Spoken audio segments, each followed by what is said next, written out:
In this video, I'm going to take some time to delve into some concepts related to running form and technique, utilizing some videos sent to me by one athlete that I coach. I hope you find some of these concepts helpful in improving your own running form. Feel free to reach out if I can be of any help. Today I'm going to speak largely about lower body running kinematics. I'm not going to focus too much on the trunk. I'm not going to talk too much, if at all, about any movement related stuff. I want to focus primarily on some ideas and concepts which I really haven't shared a lot before up until this point. And I think Matt's video provides a great opportunity to look at these things because he's doing so many things really, really well. And he becomes a good model for a lot of us. We can certainly look at elite running video, and we can look at what some elite runners do, and certainly those are good models. But quite honestly, Matt represents the average endurance athlete, and he's far from average. He's highly accomplished, Ironman finisher, and a fast runner, especially when he's fit. But at the same time, he's working a full-time job, a highly stressful one. And so he's out there, hacking away like many of us, trying to get the most from his talent. So his wife was kind enough to shoot some video for me during a track session that Matt was doing last week. As you can see, there's a lot he's doing there. That's really good. And he's really moving along here. So let's talk a little bit about what we're trying to achieve from today's review. And I appreciate your patience as I go through this. And I'll certainly answer any questions after the fact. And perhaps if you're interested, share some notes with you as well. Now, there are 6 primary elements that we're looking at here when talking about form, especially lower body form. And here they are right here. Foot angle at touchdown, which we'll use an abbreviation of FAT. Maximum shin angle, which is the angle of the shin as the leg is swinging forward.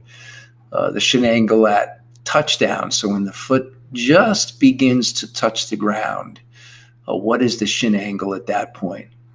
And also the sweep, which is basically the difference between the maximum shin angle, how far forward the shin is moving during swing, and what the angle of it is. The difference between that and the angle at touchdown, and then the ratio of the sweep to the maximum shin angle. And then we're looking at stride rate as well. These are the primary elements I'm going to talk about today. And then secondary elements we'll look a little bit at his forward bend at the waist, which is a factor to consider, the degree of pelvic tilt and the degrees of triple flexion in mid stance, which is important also, and I'll discuss that for a moment. Now, before I get started, I do want to say one thing which is really important, and it's obviously at this moment in time even more important to remember. Number one is all the numbers that I'm going to share with you are somewhat inexact. Certainly, I'm going to be guesstimating in terms of how I'm framing Matt's video and the angles that we'll show, and also the established optimal angles that come out of the experts that have looked at optimal running form and researched it. These numbers are inexact, meaning that depending on where I place a line, I try to be as consistent as possible, but they're not, and they can't be exact, but they can give us a general idea, and that's really what we're looking for. And I also want to mention that it's important to remember, of course, that how we run is inside out, not outside in. So these are not things that the things I'm going to discuss today are never things that I would discuss with a runner who hasn't established good basic movement skills, first and foremost, that hasn't demonstrated good stability, a good balance, and has adequate mobility. Because all of those elements, if they're lacking, are going to dramatically impact what actually happens when we run. And I know I'm overstating the obvious to all of you when mentioning this, but it's worth repeating. All of these elements are really looking at more detail in terms of how the runner is expressing how they move in running. So it's frosting on the cake. And while it is extremely important, there's nothing we can do here in terms of massive conscious changes, which are going to ultimately make a difference in our running. So this is frosting, it's subtle adjustments, and it's also how we're framing in our mind's eye how we run. And I'll talk about that at some length, because in my mind, when I think about these elements, once I have an understanding of them, as I'm running, I can begin to consciously put a picture in my mind's eye about what I'm trying to achieve. And when you add up a lot of tiny little modifications and add a little bit more of a mental framework, a bunch of tiny little things can add up to an improvement in efficiency and an improvement in power production, specifically vertical power, propulsive power into the ground, and also obviously minimize injury risk as much as possible. So that's what we're going to talk about in a nutshell. So, and I guess before I get started, one more thing. The goal of these modifications, just to be clear, is we're trying to minimize braking action. So when we focus on what happens in the lower body as the foot makes contact with the ground, and we go from early to mid stance here and then late stance here while the other leg swings through.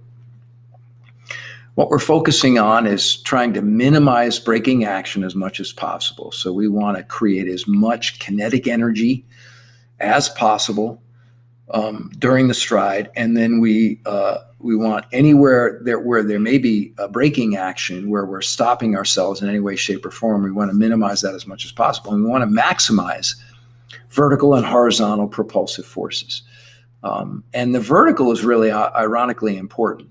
In fact, in the highest speeds of running, when we're running at our highest speeds, there's much more vertical force that is put into the ground than horizontal force.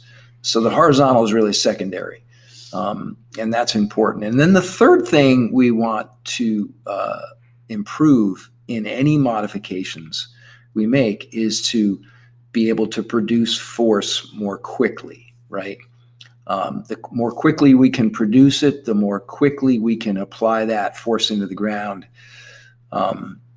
the faster we're going to go and the more efficient we're going to be. And that production, that quick production of propulsive forces is in part a function of the sweep and the amount of kinetic energy that the leg is contained in the leg and hip as it moves backward prior to touching the ground. So, all right, with all that being said, and I know I've said a lot already, and I should probably mention this as well, and I will right now. I think it's a really good idea to take some notes In fact, this is something that I rarely mention actually when I'm doing one of these things, but I always think about it. I'm not sure how many of you are actually taking notes when you're listening to this or watching it, but we're in the habit in this day and age of taking in a lot of information. I mean, just flip through Facebook, flip through Instagram, flip through YouTube. Just look at all these things that are out there. There's a tremendous amount of information. But if we don't dig into it a little bit and get beyond a peripheral or superficial understanding of this information, we're not going to retain it. So I don't care what it is, if I'm reading a book, I'll take notes. If I'm watching a video, if I'm in a clinic, if reading or seeing anything that I think is worth my time, then I will take notes as I'm watching and listening so that I've got something to go back to. And you'd laugh if you were to sit here. I mean, I have a notebook just absolutely loaded with notes that I've taken in a variety of ways. So I would highly suggest you take some notes, and hopefully you'll have some fodder at that point to go back and ask questions if you have them. And then hopefully all of you will share some video and we can dig into all of this, because I think ultimately, if you're looking to produce as much speed and be as efficient as possible, it's worthwhile to dig into some of these frosting on the cake kind of things once the basics and fundamentals have been established. So let's look first now at maximum shin angle. And this is an important measurement because it is what sets up everything that happens once the foot touches the ground and the hip extends with the leg pushing behind the runner. And naturally, you've heard me or read where I've written many times where I talk about knee drive and this idea that we want to get the knee out in front of us. We want to lead with the hips, but we want to drive the knee, especially in high speed running. But regardless of any speed, we should be thinking about knee drive. But the amount and degree to which we drive the knee determines how far the leg swings through, and this gives us this maximum shin angle. And what I'm doing is I'm measuring, if you look on the screen here on the left, I'm going to measure the furthest that the leg swings through before touchdown occurs and what that angle is. So with Matt, I measured 103 degrees. We'll subtract 90, and that'll give us a maximum shin angle of 13. Now you can imagine a runner that is a heavy heel striker or an overstrider is going to have a much larger maximum shin angle. And that's absolutely true. So that 13 degrees is right within the, I'd say normal or typical, maybe a little bit higher in the elite runners, in part because they're generally running at faster speeds than Matt is right now if we're talking about elite level marathoners. So they're going to get even more knee drive, more kinetic energy as the leg swings through in the swing phase of the stride. So we might see maximum shin angle as high as 16 to 18 degrees without it being anything remotely like an overstride. So that's good. 13 is solid, and it's the first place to start. I did make a note over here and a measurement of his forward lean at the waist. And again, as I mentioned earlier, this is an inaccurate. I mean, this is just, I went ahead and snapped the vertical line. I'm basically creating what is essentially something like a 17-degree angle forward lean. This is something I've discussed a little bit before. A little bit of forward lean, I think, is good. Ideally, the entire body leans a little bit forward. But one of the things that I came out of that running conference that I went to a couple of years ago out in Arizona was that there seems to be some benefit to a slight forward lean at the waist. You won't hear every quote unquote expert agreeing with this, but I happen to think a little bit is good, and I'll talk a little bit more about the pelvic tilt as well. And I know I mentioned I wasn't going to talk about upper body stuff, but I think how much forward bend at the waist we have and the degree of pelvic tilt, these are relevant measurements as it relates to the lower body because it impacts what we're able to do with the low body. So, all right.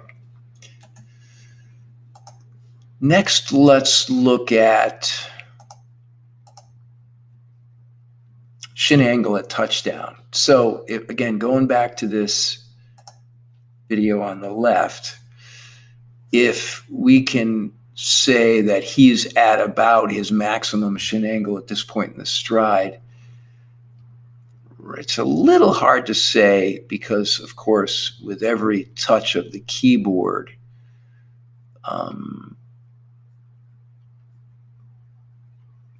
the video and his running actually move a significant amount. But we can say, like, if I'm looking at this image right here, that looks to me like that's probably shin angle at touchdown. Try to be as consistent as possible. The center of the knee right through the ankle. And if I draw that line there, that's 99.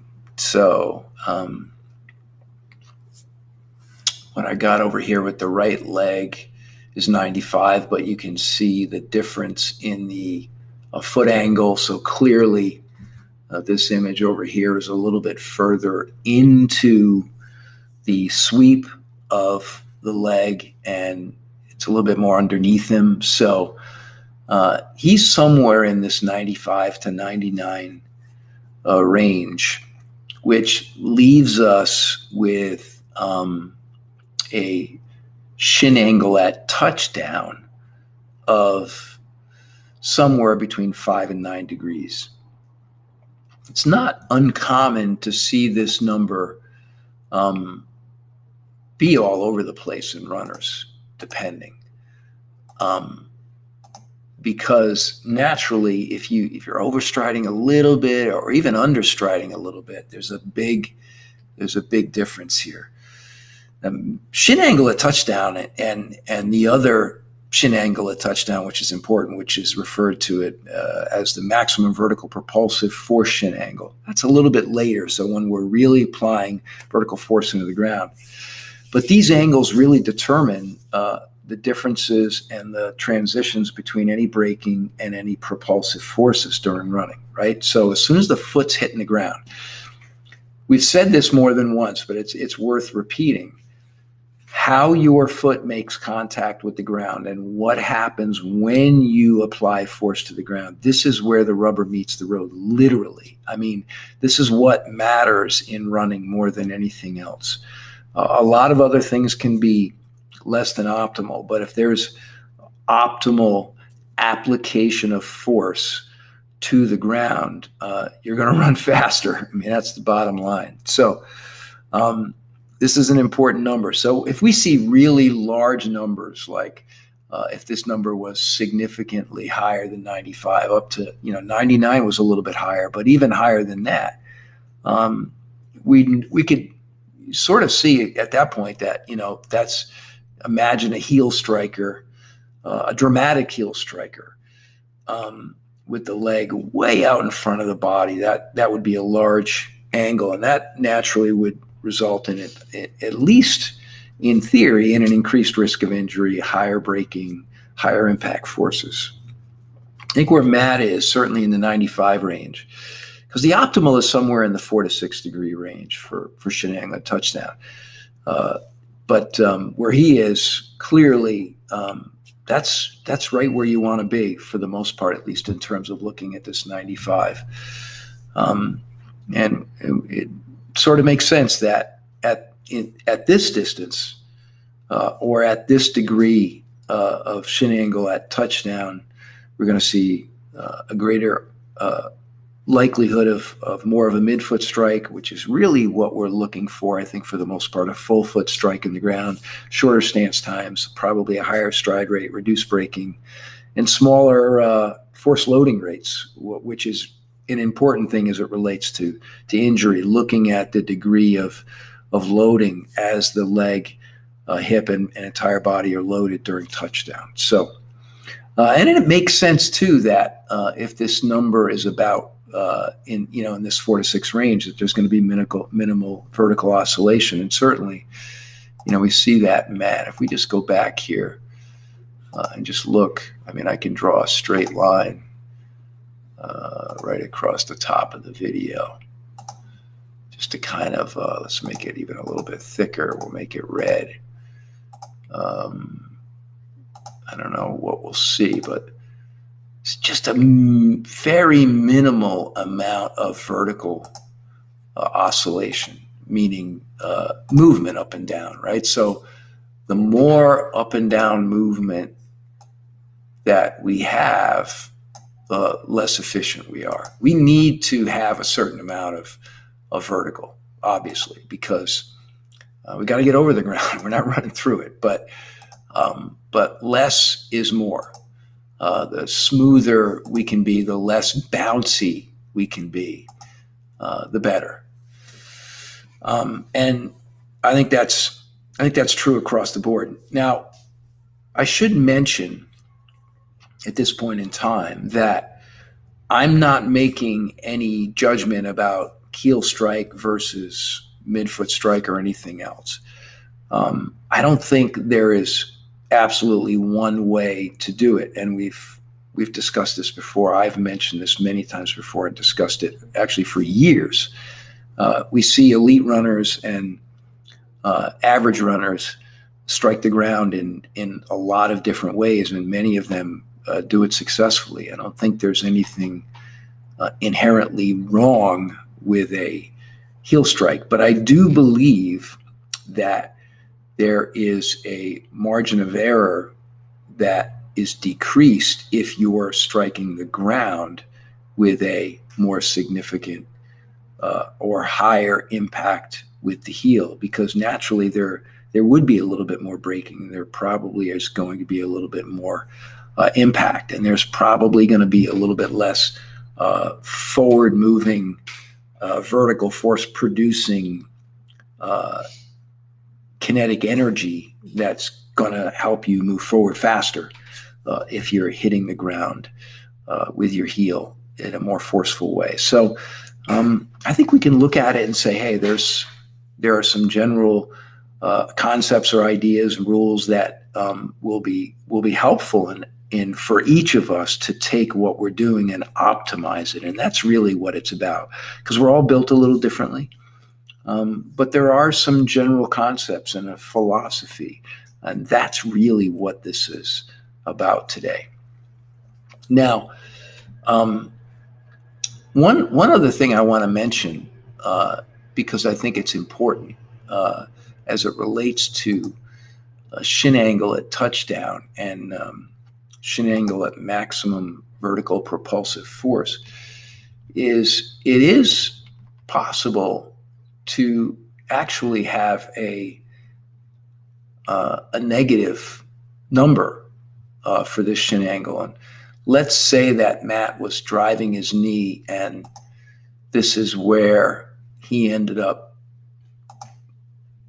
making contact. Oops, I want to use this instead.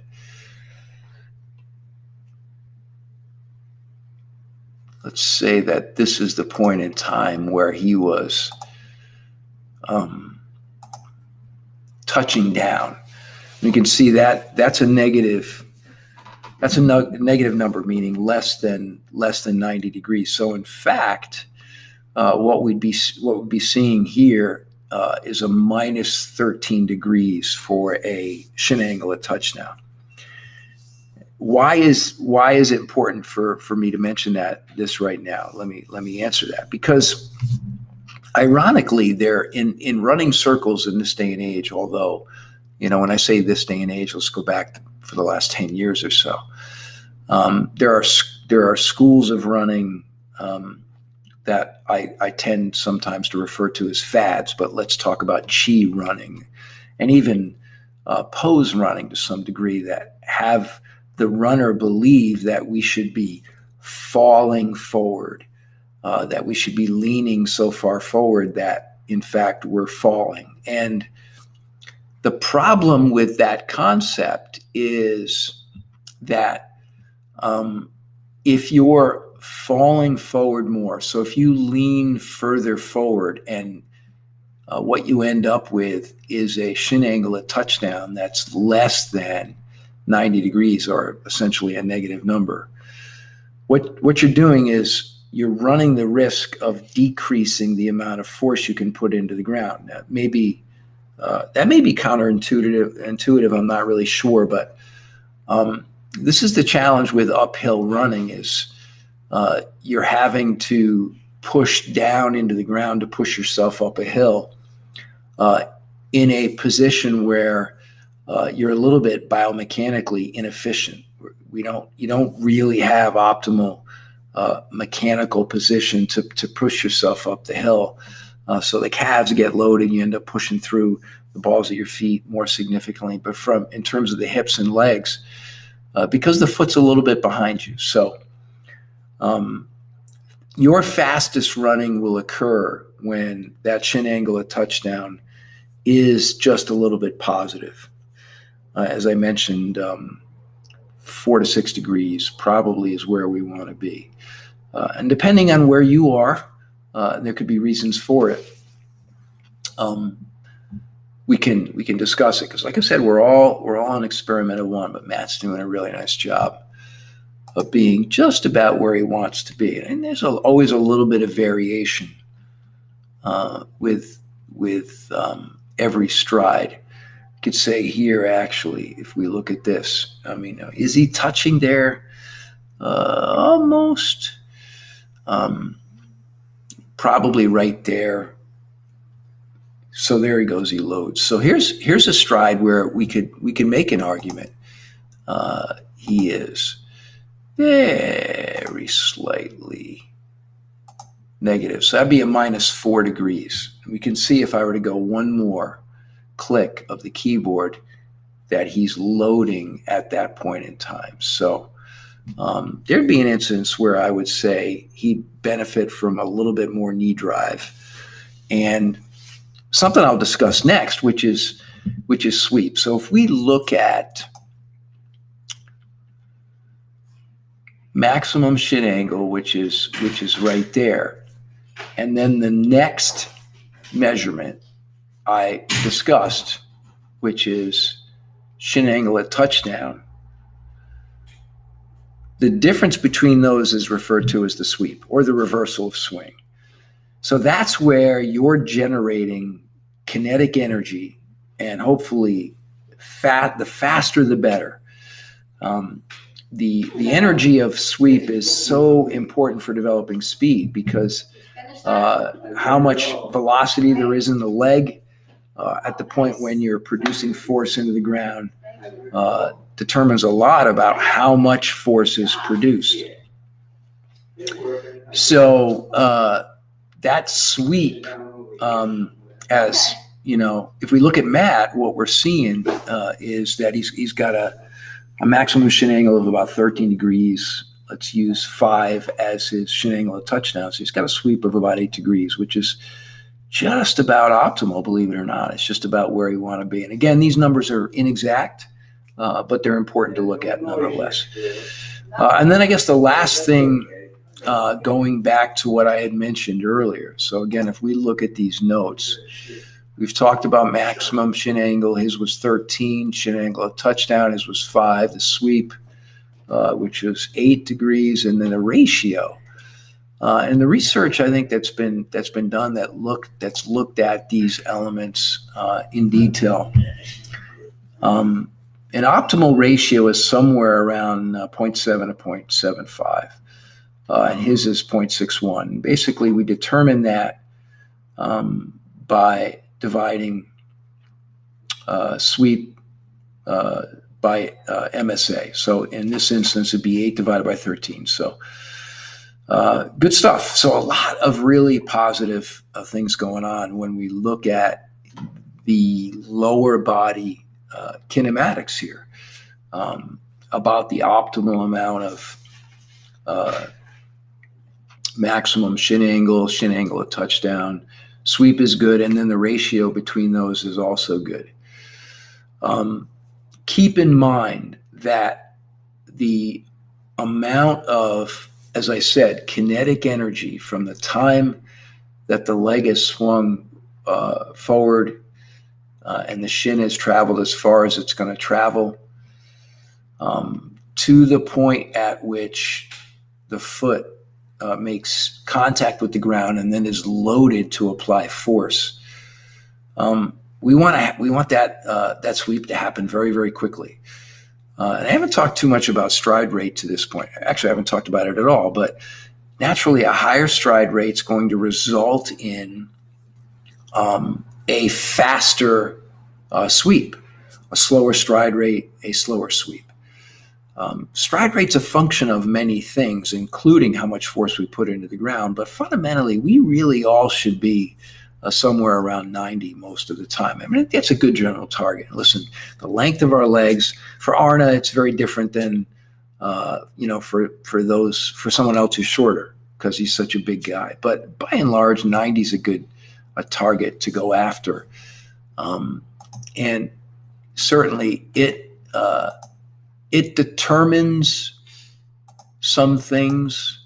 That is, stride rate can be a factor in determining some of the things that are happening in our running, but it also can assist with a lot of things. I mean, if we have a higher stride rate, the reality is we're going to load each foot strike a little bit less. It's analogous to cadence on the bike. If you're pedaling at a very, very slow cadence, you're going to have to put a lot more pressure into the pedal to maintain the same speed or the same power.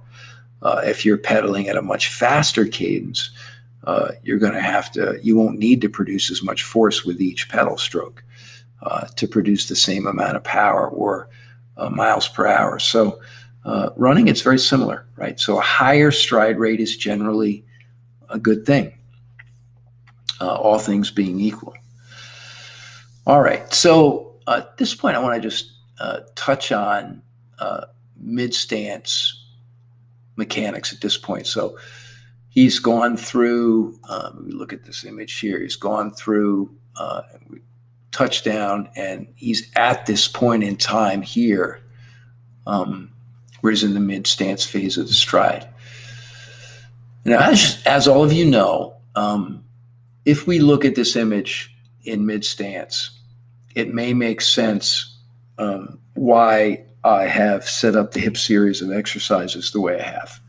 And you may all be chuckling now, but this is the position of the body that we're looking at for things like sideline hip bridge, miniband sidestep, which is to say we've got a little bit of a forward tilt of the pelvis, and we're in a position now where the hip will extend, right? This leg will move behind them. We can make this happen here. So the leg is driving, hip and leg driving behind the body. And that's by definition extension of the hip. So this is the position, generally speaking, that when we put together the hip series exercises, this is the reason why. So a little bit of tilt, a little bit of forward tilt of the pelvis is a good thing. Too much, not a good thing. No tilt of the pelvis, also probably not optimal. We can look at, and I think this is pretty important to recognize, when we look at calf flexibility or ankle mobility, look at the degree of ankle mobility that's required for him to be in mid-stance at this point in time, and it's pretty significant. So that looks like 20 degrees. Now it's loaded, so I think I usually say you need 10 degrees of ankle mobility, but here we've got 20 degrees, which is pretty significant. And it's one of the reasons why we always talk about the importance of having adequate length of the calf, because if you were a little bit short and then came into this position with each stride, you can imagine the amount of scar tissue you develop and the potential challenges in the calf. But to flip it completely now and look at the opposite, which is to say, not just looking at the flexibility required, but the stiffness. And I think that's one of the reasons why I wanted to point this out. So we do things like strengthen our legs, strengthen our hips, stabilize our hips, stabilize the core, because in this position in mid stance is when we're resisting all of the forces that are acting on us. Gravity, ground reaction. So our body at this point in time is a spring, and the stiffer we are, the better we resist forces acting on us. The more efficient we're going to be. So imagine an unstable or weak runner, and Matt is neither of those. The body would collapse significantly more with each stride, and it may not be something that'd be really obvious to the naked eye when someone was running, but doing an analysis like this, we'd be able to see it. What he's showing us here is near optimal triple flexion, right? By that, I mean the hip is flexed, the knee is flexed, and the ankle is flexed. His body's a good stiff spring. And the stronger and more stable he can become, the better he will be able to resist these forces. One of the reasons why I program things like